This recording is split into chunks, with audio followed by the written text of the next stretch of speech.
Hello viewers, welcome back to my channel. আশা করি সবাই ভালো আছেন, সুস্থ আছেন। প্রত্যেক দিনের মতো আজকেও আমি বেশ কিছু রেসিপি বানিয়েছি, সেগুলো আপনাদের সঙ্গে শেয়ার করব। আশা করি আপনাদের ভালো লাগবে। প্রথম থেকে শেষ পর্যন্ত দেখার অনুরোধ রইল। অবশ্যই আপনারা পুরো ভিডিওটা দেখবেন, দেখে যদি ভালো লাগে অবশ্যই চ্যানেলটাকে সাবস্ক্রাইব করে নেবেন এবং পাশে থাকা বেল আইকনটা প্রেস করে দেবেন, তাহলে প্রত্যেক দিনের নোটিফিকেশন পেয়ে যাবেন। এবং আমার যারা নতুন বন্ধু আছেন, আসতে চাইছেন, তাদেরকে আমার ওয়েলকাম। আর পুরানো বন্ধুদের অনেক ভালোবাসা জানাই। তো আজকে রান্নাটা শুরু করে দিয়েছি। প্রথমে আমি শুকনো লঙ্কা জিরে দিয়েছি, দিয়ে তার উপরে আলুগুলো তুলে দিলাম। প্রথমে আমি রান্না করব বটবটি আলু দিয়ে তরকারি। এই তরকারিটা অবশ্য রুটি দিয়ে কিংবা রাত্রি দিয়ে পরোটার সাথে কিন্তু ভীষণ ভালো লাগবে খেতে, কিংবা ভাতের সাথেও আপনারা খেতে পারেন। এখন গরম পড়েছে, ভীষণই গরম। এই গরমে কিন্তু আমরা হালকা পাতলা কিছু খেতেই কিন্তু ভীষণ ভালোবাসি। আর খুব বেশি কড়া মশলাযুক্ত খাবার বা বেশি কড়া জিনিস খাওয়াটা কিন্তু একেবারেই ভালো নয়। যতটা নর্মাল খাওয়া যায় সেটুকুই আমাদের খেয়াল রাখতে হবে। আলুটাকে কথা বলতে বলতে ভাজা হয়ে গেল, বেশ আলুর মধ্যে একটা সুন্দর সুগন্ধ এসে গেছে। আলুটা আবার ভাজা হয়ে গেছে। এর মধ্যে আমি দিয়ে দিলাম একটা কেটে রাখা পেঁয়াজ। আলু আর পেঁয়াজটাকে খুব ভালো করে নাড়াচাড়া করে আবারও ভেজে নিতে হবে।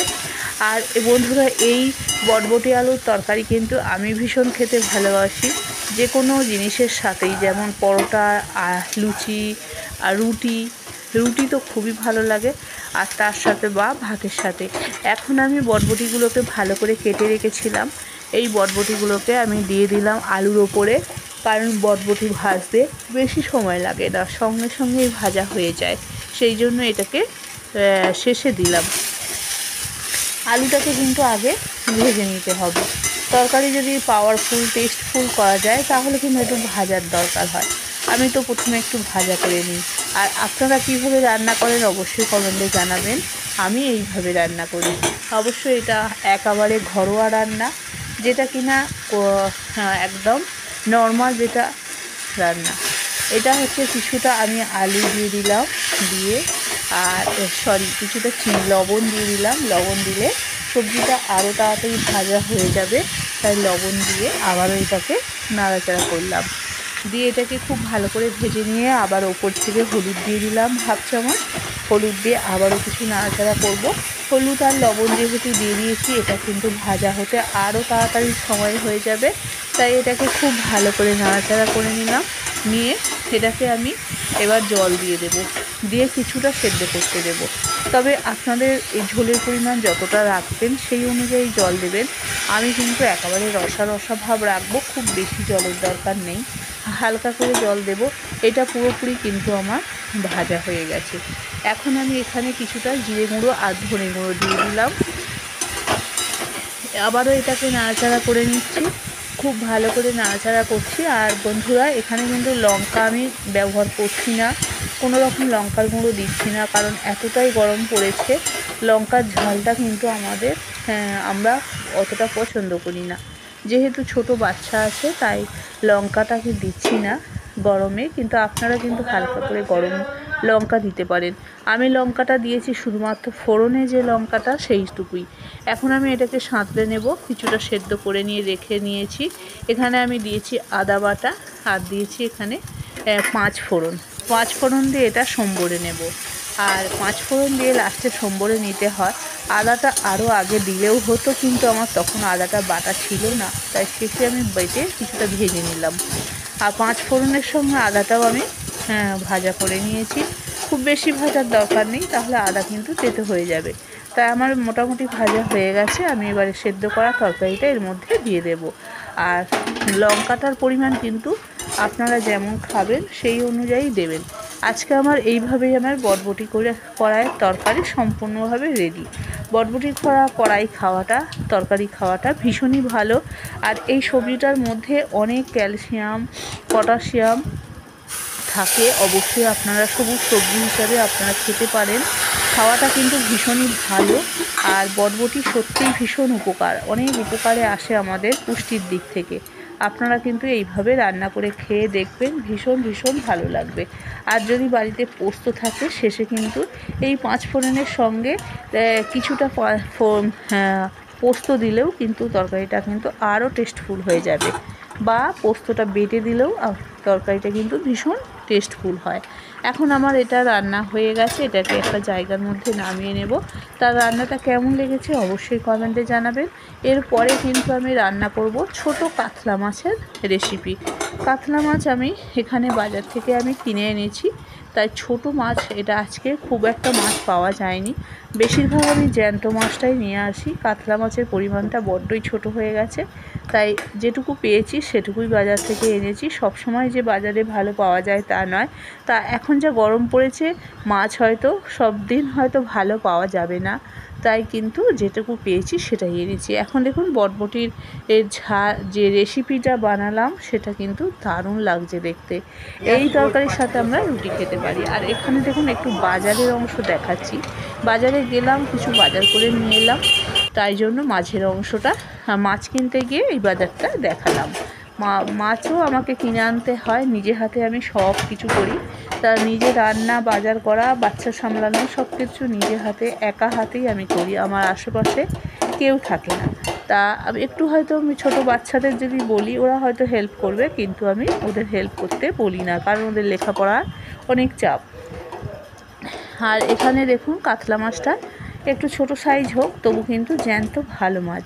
মাছগুলোকে নুন হলুদ মাখিয়ে নিয়েছি, জল ঝারিয়ে নিয়েছি। এখন গরম তেলের মধ্যে আমি এগুলোকে হালকা হালকা করে ভেজে নেব। আর খুব কড়া করে কিন্তু মাছের দরকার নেই ভাজা হতে। মাছটা কিন্তু খুবই ভালো। যে রবিবারের বাজারে একটু মাছগুলো ভালোই পাওয়া যায়, তবে আজকে কিন্তু একেবারেই কম পাওয়া গেছে। তাই যেটুকু পেয়েছি আমি সেটুকুই আপনাদের সঙ্গে শেয়ার করছি। আর এটা জ্যান্ত কাতলা, তাই এখানেও আমি কিন্তু খুব মশলা ঝাল ব্যবহার করব না। হালকার ওপরে যতটা ঘরোয়াভাবে আমি রান্না করব। তেল কিন্তু আমি অনেকটাই অ্যাভয়েড করছি, আপনারা কিন্তু এটুকু খেয়াল রাখবেন। মাছ দেখুন সুন্দর করে আমার ভাজা হয়ে গেছে। এখন মাছগুলোকে আমি তুলে রাখবো। হালকা হালকা করে আমি মাছগুলোকে ভেজে নিলাম, নিয়ে হালকাভাবেই এটাকে ঝাল বানাবো। খুব কড়া আমি ঝাল এই গরমের জন্য ব্যবহার করছি না, যেহেতু এখন কিন্তু 41 ডিগ্রি এখানে গরম পড়ে গেছে, সেই জন্য আমি হালকা করে ঝালের পরিমাণটা ব্যবহার করছি। এই ভেজে রাখা মাছের মধ্যে যে তেল ছিল সেই তেলের মধ্যে দিয়ে দিলাম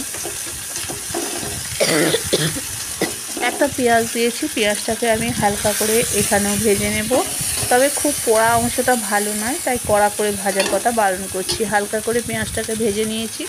এখন এই পেঁয়াজের মধ্যে আমি দিয়ে দিলাম লবণ।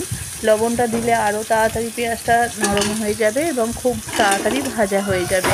তা বন্ধুরা, আপনারা কীভাবে রান্না করেন অবশ্যই কমেন্টে জানাবেন, আর আমার রান্নাটা কেমন লাগছে সেটাও কিন্তু কমেন্টে জানাবেন।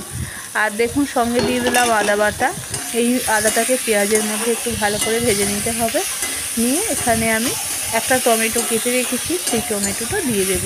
খুব ভালো করে নাড়াচাড়া করে আমার এটা কিন্তু ভাজা হয়ে গেছে। এখন আমি এর মধ্যে টমেটোটা দিয়ে দিলাম। টমেটোটা আরও ভালো করে নাড়াচাড়া করে আমি এটাকে ভেজে নেব। আর দেখুন পেঁয়াজের মধ্যে খুব ভালো করে ভাজা হয়ে গেছে। আর এখানে আমি দিয়ে দিলাম ধনে গুঁড়ো, জিরে গুঁড়ো। এখানেও আমি কিন্তু আর একটু চাট মশলা দিয়ে দিয়েছি। চাট মশলার মধ্যে হালকা কিন্তু লঙ্কা আছে, লঙ্কাটাকেও আমি ভাজা মশলা করে নিয়েছি। তাই এখানে আমি মশলাটাকে আবার ভালো করে নাড়াচাড়া করে এর মধ্যে যতক্ষণ না তেল ছাড়বে ততক্ষণ কিন্তু এটাকে নাড়াচাড়া করতে হবে। তারপরে এটার মধ্যে আমি পুরো জল দিয়ে দেব। এখন এটাকেই আমি একটু নাড়াচাড়া করে নিচ্ছি, করে নিয়ে এটাকে খুব ভালো করে আমি মশলাটাকে বানিয়ে নেব। এখন আমার মশলাটা কিন্তু খুব ভালো করে ভাজা হয়ে গেছে। মশলাটা তেল ছাড়তে শুরু করে দিয়েছে, দারুণভাবে মশলাটা হয়ে গেছে। এখন এই মশলার মধ্যে আরও কিছুটা জল দেব, দিয়ে এটাকে আমি আবারও ফোটাতে সাহায্য করব। এখন আমি পুরোপুরি জল দিয়ে দিলাম, দিয়ে আবারও এটাকে ফুটিয়ে নিলাম। ঝোলটা পুরোপুরি যখন ফুটে উঠেছে, তখন আমার যে ভেজে রাখা কাতলা মাছগুলো ছিল সেই মাছগুলোকে এর উপরে তুলে দেব। দিয়ে আবারও মাছটাকে আমি কিছুক্ষণ এটাকে ফুটিয়ে নেওয়ার পরে আমার কাতলা মাছের রেসিপি আজকে রেডি।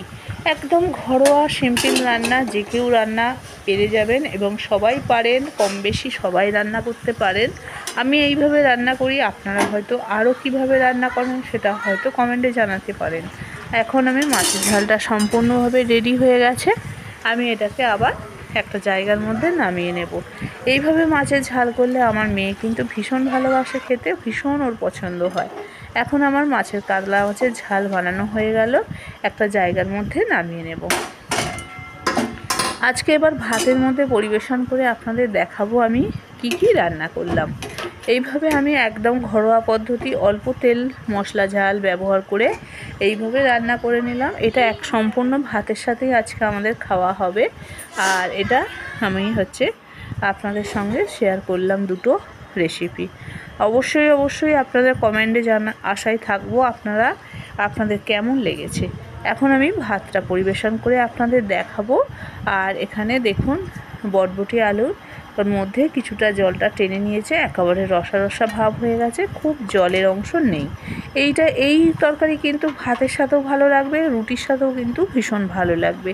আমি কিন্তু একেবারেই জল অংশ রাখিনি। দেখুন বসা বসা ভাব হয়ে গেছে, খুব ভালো লাগছে, সুন্দর লাগছে। আপনারা কিন্তু এইভাবেই গরমে বানিয়ে খেতেই পারেন।